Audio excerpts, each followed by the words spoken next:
good afternoon. Welcome back to my vlog. Ay, meron tayo ngayon dalawang trabante. Katrabaho sila pero ano na lang ngayon, maglalagay na lang mga tiles at mag-finishing na lang. Malapit na matapos, guys, no?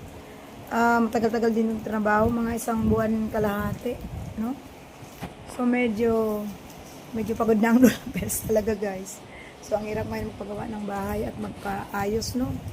So kapag nagpaayos tayo ng bahay, talagang ang hirap talaga, guys.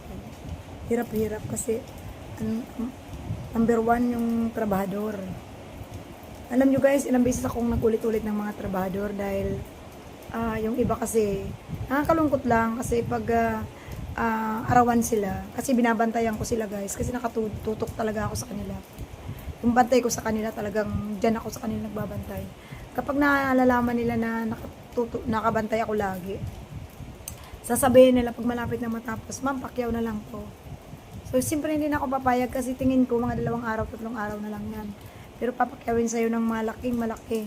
Triple ang bayad, guys. Kaya, ayun, mag-ingat-ingat kayo sa kapwa ko mga nagpaparenovate dyan. Alam kong hindi lang ako at nagpapatrabaho ng mga bahay.